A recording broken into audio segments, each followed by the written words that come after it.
অনেকেই কমেন্ট বক্সে বলে যে আমি কি ফোন চালাই বা কি ফোন দিয়ে ভিডিও করি এবং এডিটিংটা কিভাবে করি, এটা সামথিং অনেকেই বলে। তো বিষয়টা হচ্ছে এরকম না। আপনার যদি ভালো ফোন থাকে তাহলে এডিটিং ছাড়াও এটার ব্যাকগ্রাউন্ড আদার্স হচ্ছে যে এডিটিংয়ের বিষয়টা তেমন করতে হয় না। আর আমি যেটা দিয়ে এই মুহূর্তে ভিডিও করতেছি সেটা হচ্ছে আইফোন 13 প্রো। তো এটার হচ্ছে আমি খালি চোখে যা দেখতেছি তার চেয়ে একটু অন্যরকম ন্যাচারাল টাইপের হচ্ছে আমার আশপাশের প্রকৃতি। তো এখানে আমি হচ্ছে আমাদের মসজিদের ছাদের মধ্যে আছি, আর এটা হচ্ছে ছাদের পরিবেশ। আমি এই জায়গাতে দাঁড়িয়ে হচ্ছে ভিডিও তৈরি করতেছি।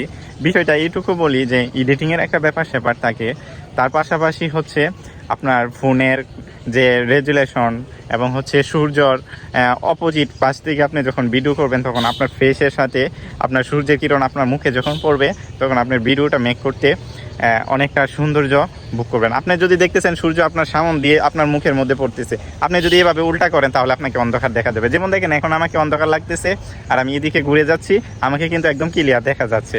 আর তার পাশাপাশি হচ্ছে যারা ভিডিও রিলেটেড কাজ করেন বা কন্টেন্ট ক্রিয়েটর, সবচেয়ে বড় বিষয় হচ্ছে আপনার থেকে একটা মানুষ কিছু শিখতে পেরেছে কিনা।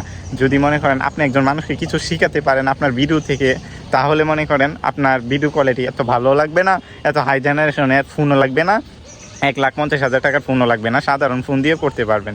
যদি আপনার ভিডিও থেকে একজন মানুষ অনুপ্রেরণা পায় বা সে আপনার ভিডিও থেকে কিছু শিখে, তাহলে মনে করবেন যে আপনি সাকসেস।